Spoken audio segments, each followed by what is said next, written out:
নমস্কার বন্ধুরা, ঘরোয়া রান্না বাই চৈতালিতে সবাইকে স্বাগত জানাই। আজকে আমি আলু দিয়ে একটা দুর্দান্ত স্বাদের রেসিপি নিয়ে চলে এসেছি, যেটা ছোট থেকে বড় সবাই ভীষণই পছন্দ করবে। আর সবসময় তো নর্মাল আলুর তরকারি, আলুর চোখা এগুলো খেতে ভালো লাগে না, বা আলুর দম, রুটি, লুচি, পরোটা এগুলোর সাথে তো একটু আলুর তরকারি হলে ভালোই হয়, গ্রেভি। তাই অন্য রকমভাবে চেষ্টা করলাম। তার জন্য আমি এখানে দুটো মিডিয়াম সাইজের আলু নিয়েছি। যদি আপনাদের কাছে বড় আলু থাকে তাহলে একটা নিলেও হবে, যেরকম পরিবারের সদস্য সংখ্যা সেরকম আপনি আলুটা নিয়ে নেবেন। এখানে আমি দুটোই আলু ভালো মতো ধুয়ে নিয়ে তারপর খোলাটাকে ভালো মতো আমি ছাড়িয়ে নিচ্ছি। লক্ষ্য রাখতে হবে যাতে খোলা একটুও না থাকে। তারপর আমি দেখুন দুটো আলু কাটা হয়ে গেছে, খোলা ছাড়ানো হয়ে গেছে। আলুগুলো আমি আলুর তরকারির মতো করে ছোট ছোট করে ডুমু ডুমু করে কেটে নেব।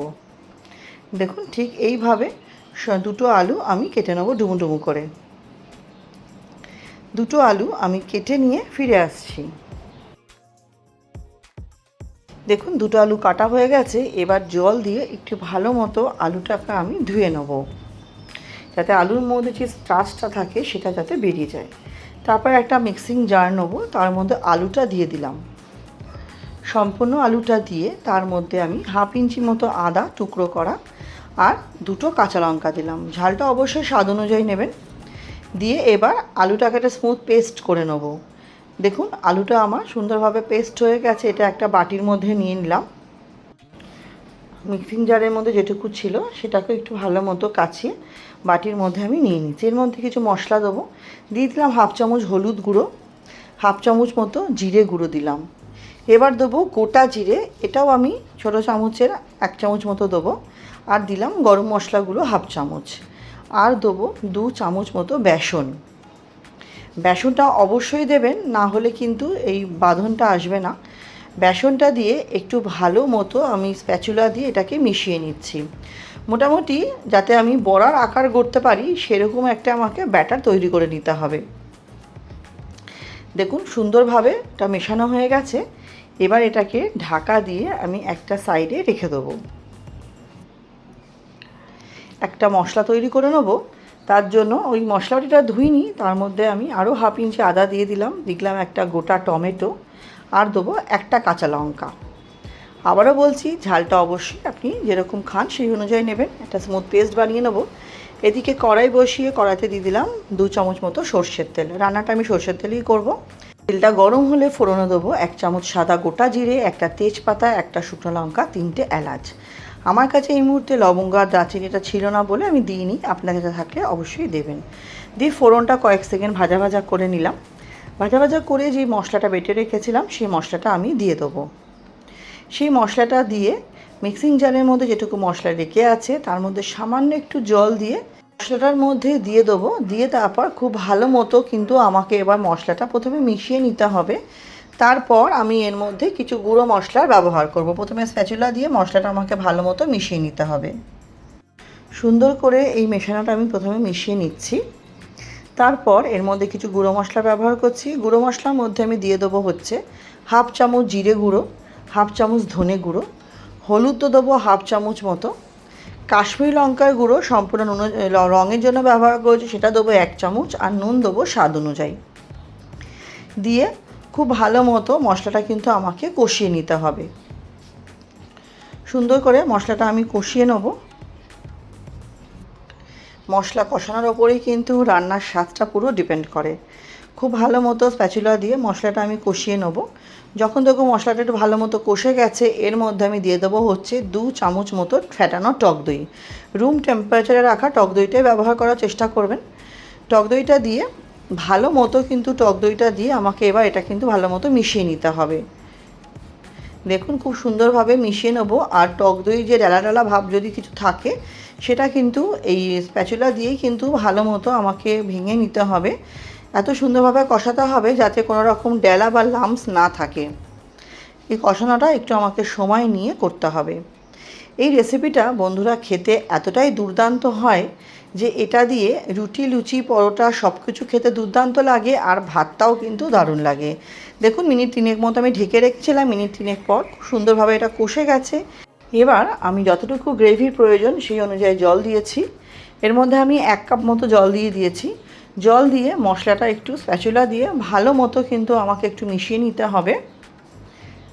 দেখুন সুন্দরভাবে এটা কিন্তু আমাকে মিশিয়ে নিতে হবে, যাতে কড়াইয়ের গায়ে একটু মশলা লেগে না থাকে, সবটাই যেন আমার ঝোলের মধ্যে চলে আসে। জলটা দিয়ে খুব ভালো মতো নাড়াচাড়া করে আমি এর ওপর বসিয়ে দেবো হচ্ছে একটা ঝাঁঝরি থালা। ঝাঁঝরি থালা বসিয়ে দিয়ে সামান্য একটু তেল দিয়ে একটু খুন্তি দিয়ে একটুখানি ঝাঁঝরি থালাটার মধ্যে মিশিয়ে নিলাম, যাতে এর মধ্যে আমি যখন বড়াগুলো দেবো যাতে লেগে লেগে না যায় তোলার সময়। এবারে যে আমি আলু আর বেসনের ব্যাটারটা করে রেখেছিলাম সেটা থেকে আমি অল্প অল্প একটু একটু করে দিয়ে দিয়ে এরকম বড়ার আকারে গড়ে নেব। নিচে আমার এদিকে ঝোলটা ফুটবে আর ওপরে কিন্তু সেই ভাপে আমার কিন্তু বড়াটাও হয়ে যাবে। বড়াটা কিন্তু তেলে ভাজার কোনো রকমই প্রয়োজন নেই। ছোটো ছোটো করে দিয়ে আমি সবকটাই একসাথেই আমার ধরে যাবে, ওই জন্য সবগুলোই আমি এরমভাবে দিয়ে দেবো। আমার রেসিপিটা আপনারা কে কোথা থেকে দেখছেন অবশ্যই কিন্তু জানাবেন বন্ধুরা। আপনাদের কমেন্টগুলো কিন্তু পড়তে আমার ভীষণই ভালো লাগে এবং আপনাদের কমেন্টেই কিন্তু আমি রান্না করার উৎসাহ পাই। এবং চ্যানেলে নতুন হয়ে থাকলে চ্যানেলটি সাবস্ক্রাইব করে পাশে থাকা অনুরোধ রইল। পাশে থাকা বেল আইকনটি প্রেস করে অল নোটিফিকেশানটা অন করে দেবেন, যাতে আমি চ্যানেলে নিত্য নতুন যখনই রেসিপি আপডেট করব সবার আগে আপনাদের কাছে নোটিফিকেশান পৌঁছে যাবে। দেখুন আমি ঢাকা দিয়ে ওই 7 থেকে 8 মিনিট রেখেছিলাম, তাতেই কিন্তু সুন্দরভাবে আমার বড়াগুলো রেডি হয়ে গেছে। আমি তুলে নিলাম। আর নিচে দেখুন গ্রেভিটাও কিন্তু দারুণভাবে আমার কষে গেছে আর তেলটাও দারুণ ছাড়তে শুরু করেছে। এবার আমি খুন্তি দিয়ে কিছুক্ষণ নাড়াচাড়া করে নেবো। এটা আমি গ্রেভি রাখবো। যদি আপনারা মনে করেন একটু আর একটু ঝোল রাখবেন তাহলে আপনারা আরেকটু জল দেবেন। এবার এর মধ্যে আমি বড়াগুলো দিয়ে দেবো। বড়াগুলো দিয়ে কিন্তু একটু ভালো মতো নাড়িচাড়ি নিতে হবে, যাতে বড়ার মধ্যে আমার মশলা ঢোকে। কিছুক্ষণ ভালো মতো নাড়িচাড়িয়ে নিয়ে আমি কিন্তু 1 থেকে 1.5 মিনিট মতো এটাকে কিন্তু আমি ঢেকে রাখবো, যাতে বড়ার মধ্যে মশলাটা সুন্দরভাবে ঢুকে যায় এবং বড়াগুলোও যাতে সফট হয়ে যায়। একটু ভালো মতো আমি বড়ার সাথে মশলাটা নাড়িয়ে নিচ্ছি। নাড়িয়ে নিয়ে এটাকে আমি 1.5 থেকে 2 মতো এটাকে আমি ঢেকে দেবো। রেসিপিটি ভালো লাগলে অবশ্যই পরিবার বন্ধুবান্ধবের সাথে শেয়ার করবেন এবং নতুন বন্ধুদের অনেক ধন্যবাদ এইভাবে পাশে থেকে সাপোর্ট করার জন্য। দেখুন বড়াটা খুব সুন্দরভাবে ফুটে গেছে। আমার রেসিপিটা অলমোস্ট রেডি হয়ে গেছে। এর মধ্যে আমি দিয়ে দেবো হচ্ছে 1/2 চামচ মতো শাহি গরম মশলার গুঁড়ো, আর দেবো হচ্ছে আমি অল্প একটু ঘি দিয়ে এবার ভালো মতো আমি নাড়িয়ে নেবো। নিয়ে লাস্টে গার্নিশিংয়ের জন্য ধনেপাতা দিয়ে ধনেপাতাটা সুন্দরভাবে মিশিয়ে নিলেই আমার রেডি হয়ে যাবে।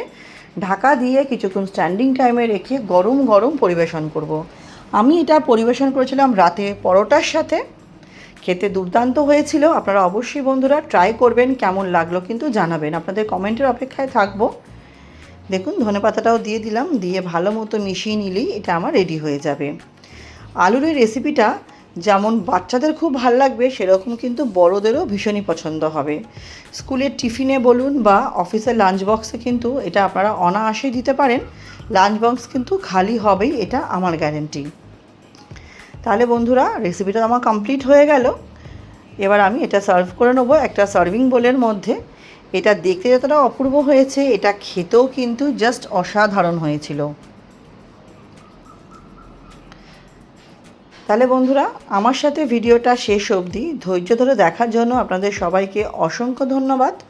আজকের মতো ভিডিওটা আমি এখানেই শেষ করছি। নেক্সট দিন আবার হাজির হয়ে যাব নতুন কোনো রান্নার সাথে। সবাই খুব ভালো থাকবেন, সুস্থ থাকবেন।